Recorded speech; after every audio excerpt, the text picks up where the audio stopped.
7h, 9h, Europe 1 matin. Nicolas Caro ce matin. Alors vous nous proposez donc, vous nous l'avez promis, un voyage à moto. Ah, c'est Oui, bien. avec le génial roman de Robert M. Pirsig qui est réédité chez Point. Ça s'appelle donc Traité du zen et de l'entretien des motocyclettes. Mais c'est pas un livre de développement personnel ni un manuel de mécanique moto.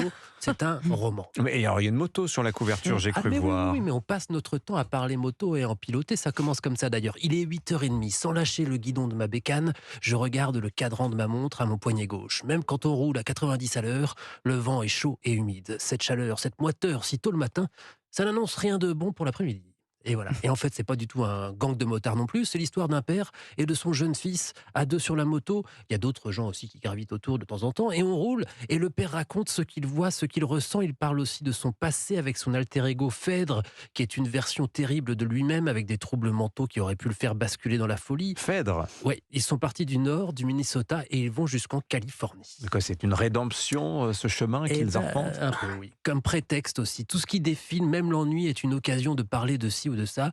Même donc l'entretien de la moto est mis en rapport avec le rafistolage de sa propre vie. C'est une chevauchée philosophique et fantastique, dit l'éditeur, c'est pas mal. En tout cas, c'est très difficile de parler de ce livre. C'est une sorte d'expérience. Et en fait, il est hyper connu. C'est un best-seller aux États-Unis, publié en 1974. Mais ouais, même en France, il y a certains aficionados qui adorent ce livre. L'auteur Robert Pirsig était un surdoué au QI qui dépassait le plafond, mais aussi complètement décalé du monde. Et c'est un peu autobiographique, ce livre. Il est mort en 2017 à 89 ans. C'est ni un roman sur la mécanique moto, ni sur le zen. C'est un voyage mental, comme dit le philosophe Octave Mamoni dans la préface.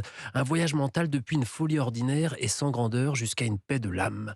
Je m'en veux d'insister, mais il m'a l'air bien essentiel, ce livre. Ouais. Combien de chefs-d'œuvre non traduits en français que l'on redécouvre comme ça des décennies après. Vous nous l'avez bien vendu. Vous avez envie d'évasion et vous avez besoin de vacances, En ce Nicolas. moment, oui. Vous avez remarqué aussi. Heureusement que j'ai des romans. Robert Pirsig, Traité du zen et de l'entretien des motocyclettes. Merci Nicolas Caro. Les films de la semaine, il y en a deux que vous avez retenu, Laurie Choleva. Tout à fait. D'abord, alors c'est votre coup de cœur, le nouveau Yvan Attal. Exactement, il abandonne la comédie, il l'avait déjà un petit peu fait avec son précédent film Les choses humaines et il s'attaque au film de genre, au thriller avec un coup de dé. Il interprète Mathieu qui un soir échappe à une terrible agression grâce à l'intervention de son meilleur ami, joué par Guillaume Canet. Une soirée qui va lier à jamais non seulement les deux amis, mais les deux amis et leurs épouses, mais finalement l'arrivée d'une femme fatale dans l'équation va tout faire déraper. J'y crois pas une seule seconde. Delphine est incapable de ça. Regarde-moi, tu doutes de moi Non, non. C'est qui alors? À qui t'as parlé?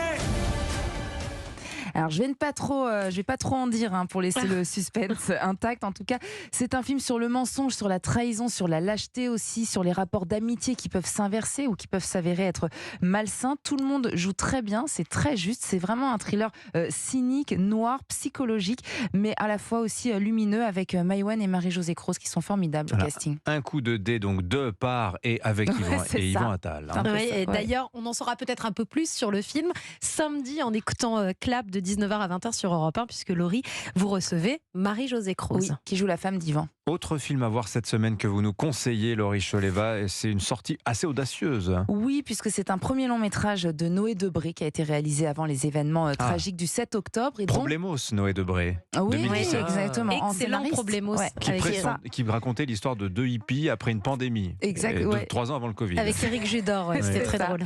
Eh bien, la sortie donc de ce film a été courageusement maintenue. Ça s'appelle Le Dernier des Juifs. C'est l'histoire d'une mère juive qui est malade, qui est obligée de vivre recluse chez elle dans son appartement en banlieue. Son fils va alors se donner du mal pour cacher en fait qu'ils sont les derniers juifs vivants de leur cité, tous les autres ayant quitté cet environnement devenu trop hostile. Tu sais que tu peux avoir une carte de stationnement spéciale avec ta maladie? On n'a même pas de voiture. Je vais demander quand même, ce serait dommage sinon.